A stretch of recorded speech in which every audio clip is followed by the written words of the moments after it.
હું ઘણી વાર બોલ્યો છું, કૂતરા હડકાયા બહુ થયા છે. બટકા બીજા ભરે નામ આપણું આવે છે કે તમે ને બતાવ્યું સમજદાર છે. આપણો ખજૂરભાઈ એકલો ન પડી જાય યાર.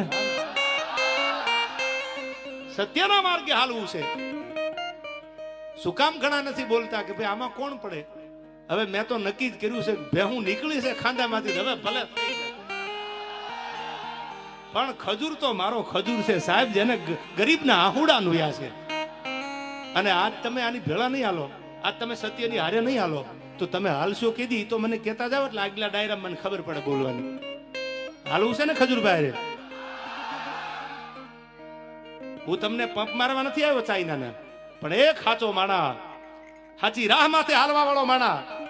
અને હું તો આ માધ્યમથી ગુજરાત ભારત સરકારને એટલું કહું છું, આપણા માન્ય મુખ્યમંત્રીને એટલું કહું છું, આપણા વડાપ્રધાનને એટલું કહું છું, હાથ જોડીને કે એવો કાયદો લાવો કે કોઈ કોઈના પરિવાર, કોઈની બેન દીકરી, કોઈના ઘર વિશે કાંઈ બોલે તો એના ઉપર ગુનો દાખલ કરો, એને કાયદાનું ભાન કરાવો.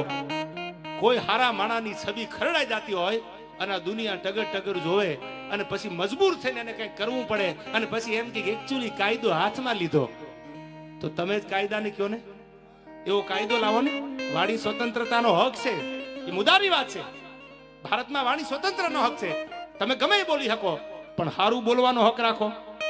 કોઈની મા બેન, કોઈનો પરિવાર દેવાજ ખવડ બોલે તો એના ઉપર ગુનો લાગુ પડે, કોઈ ચમરબંધી બોલે તો એને લાગુ પડે. આ તો આજકાલ રમત આલે છે. કોઈ હારો માણા આગળ જાતો હોય, કોઈ હારું બોલતો હોય, કોઈ હારું ગાતો હોય, કોઈ હારા કામ કરતો હોય તો બીજા મંડે બોલવા જેમ ફાવે એમ, એની છબીને બગાડવા માટે, ખાંદો મંડે ઉડાડવા, એની છબીને ખરાબ કરવા માટે. સાહેબ, મારે તમારા માધ્યમથી ખજૂરને કેવું છે કે અમે તારે હારેસી, જીવવાનું થાય તોય ભલે ને મરવાનું થાય તોય ભલે, તું તારે હારા કામ કરે જા. મારા બાપ, મારો ભોળો નાથ તારી હારે છે. ગરીબ માટે જેને કંઈક કર્યું છે સાહેબ, જેના માથે નળિયા ન હોય, બોભારા માથે પાણી પડતા હોય સોમાહાના, એના ઘરે જઈ જઈ અને મકાન બનાવ્યા. પૈસાની વાત નથી કરતો, ડોનેશન આપે મકાન બને એ તો બરાબર છે, બનતા હોય, પણ પોતાનો પરિવાર મૂકીને ગામો ગામ, કિલોમીટર કિલોમીટર સુધી, હજારો કિલોમીટર એ માણસે કાપ્યા છે ને. તો હજી કહું છું કે આપણે આજ એનો સાથ નહીં આપી તો ખજૂર શહીદ થઈ જાય પછી આપણે ભેળા હાલશું? આવો હારો માણા દુનિયામાંથી વિયો જાય પછી હાલશું? એ વિચાર તમારે કરવાનો છે. તમે સમજદાર છો. ઘણા મને કહેતા તમારે ન બોલાય, તમે આવું કઈ ન બોલતા. એ ખજૂરભાઈ નો વિષય છે, પણ સત્યની ભેળો ન ઉભો રહો તો હું મોટો ખદડો ગણાવું. અને જે થશે એ હવે ભરી પીશું, નસીબ અમારા અને મારા ખજૂરના. પણ તમને એટલું કહું છું કે મારા બાપ, જો તમે સમજદાર હોય, તમે ભણેલા ગણેલા હોય, તમારી આંખે જો જોતા હોય ને, તો આજ આ કળયુગનો આપણો રામ ઈ ખજૂરને એકલો ન મુકતા ગમે એ થઈ જાય, ભેળા હાલવું છે યાર. એની મોરલ નો તૂટી જાય, એના કામ નો બંધ થઈ જાય. આ એની મોરલ તોડવા માટે, એની મેન્ટાલિટી ડાઉન કરવા માટેના પ્રયાસો હાલે છે. અને આ ટાણે જો તમે મારી કે હું કે તમે ખજૂર ભેળા ન રહી તો રે કોણ? એને એના કાકાના દીકરાનું મકાન બનાવ્યું, એને એના માસીના દીકરાનું મકાન બનાવ્યું, એને એના ફૂઈના દીકરાનું મકાન બનાવ્યું? ના, એને તો એક એક ગરીબના મકાન બનાવ્યા છે. ચાહે કોઈ પણ હોય, ઝૂંપડામાં રહેતો હોય, નાનો માણા હોય, કોઈ પણ જ્ઞાતિનો હોય, તો હજી એકવાર આકલો કરીને કહી દો કે આપણે જીવીને મરીએ ત્યાં સુધી કોની ભેળું રહેવું છે યાર? હા ડાયરો, હા યાર, આજ આપણે સત્યનો સાથ આપવો છે. બધાને કહું છું, હવે પછી સોશિયલ મીડિયામાં જ્યાં જ્યાં આવું થાય, તમને એવું લાગે કે સાચો માણસ એના પરિવાર વિશે, એની છબીને બગાડવા માટે આ થાય છે, તો ઉભા રહેજો.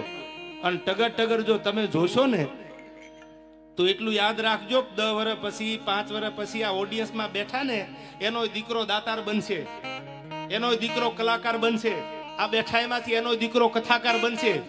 તેથી આ અમારી હાલત છે ને, એ જ હાલત તમારા દીકરાની થવાની છે, એટલું યાદ રાખજો. આ કોઈની જાગીર નથી. દેવા ખબર તો આજ છે, કાલ નહીં હોય તો કોઈ બીજા ગાતા હશે. તમારો દીકરો કલાકાર બનવાનો છે, તમારો દીકરો ખજૂર જેવો દાતાર બને, કોઈ 5 મકાન કોકના બનાવે. આજ જો ટગર ટગર જોશો તો કાલ દીને આવતા વાર નહીં લાગે. સત્યને સાથ આપજો. અને સત્ય પરેશાન હોય, રાણા પ્રતાપ લડ્યા ને એટલે રાણાનો ઇતિહાસ છે. એને સેલ્યુટનું નામ પૂર્ણ શું કરી દીધી હોત તો કોઈ આજ મેવાડને યાદ ન કરતું હોય.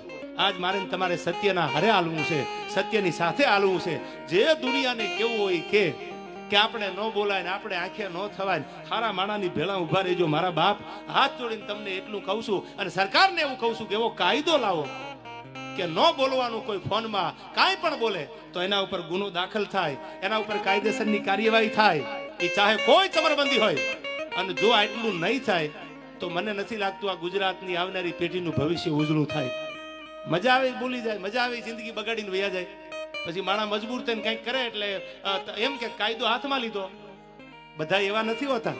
સોમાનથી જીવવા વાળા આપણા ગુજરાતમાં આખા ભારતમાં છે. હા, એનું સોમાન જળવાઈ જાય એના માટે જીવજો. યુવાનોને એટલું કહું છું, સોશિયલ મીડિયાનો સદુપયોગ કરજો. તમારે ફેમસ થવા માટે કોઈને ખરાબ ન બોલતા, કોઈના પરિવારનું ખરાબ નહીં બોલતા. દ્વારકાધીશ ઉપર ભરોસો રાખી અને સારું બોલજો. આજ નહીં તો કાલ તમે ફેમસ થશો યાર. આ જિંદગીમાં બધા ઝીરોમાંથી હીરો બન્યા છે, કોઈ જેનીમાંથી હીરો નહોતા યાર. આ યુવાનોને કહું છું. હા મારો ખજૂર, હા કરોડ દિવાળી તારા રાત તપે બાપ. હવે મારે ગીત તમને સંભળાવવું છે, સાંભળજો. ફાંસીના માચડે ચડ્યા હતા યુવાનો માટે કવિએ ગીત લખ્યું છે. અમારું કિરણભાઈ ખાચર ગીતમાં લખે છે કે જી હિંદના હીરાય સિંહ સાદુળા, મારા ભારતી માના પૂત રે, મારા ભારતી માના પૂત.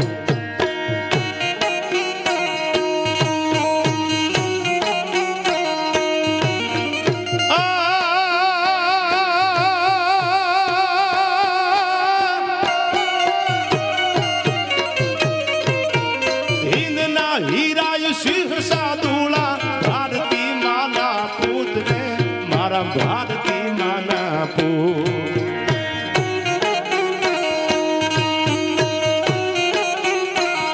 આવજડાની ડાણ તું ગાજે, સુરાને શહીદની ગાથા, ભારત માની ભૂમિકા માથે. આવજડાની ડાણ તું ગાજે.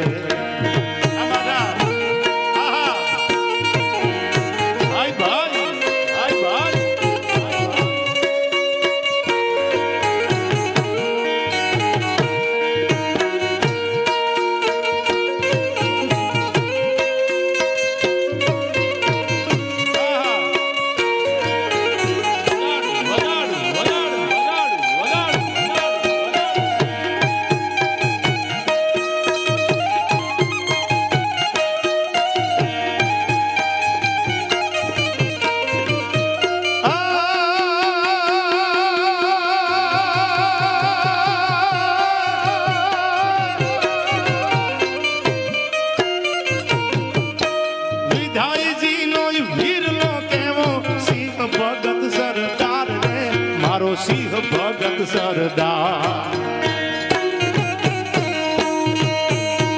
બધા સમજદાર છો. આ ગીત નવું છે એટલે ગાઉં છું. એની જનેતાનું નામ હતું વિદ્યાવતી ગોર. એનો દીકરો કેવો સરદાર સિંહ સાદુલો હતો. એને 14 વર્ષની ઉંમરમાં કીધું તો અબ તો આઝાદી મેરી દુલ્હન બનેગી. આઝાદીની હારે લગ્ન કરવા છે મારે. આવો શહીદ વીર ભગતસિંહ હતો. એના માટે કવિએ કીધું. કેવો હતો મારો દેશનો ક્રાંતિકારી.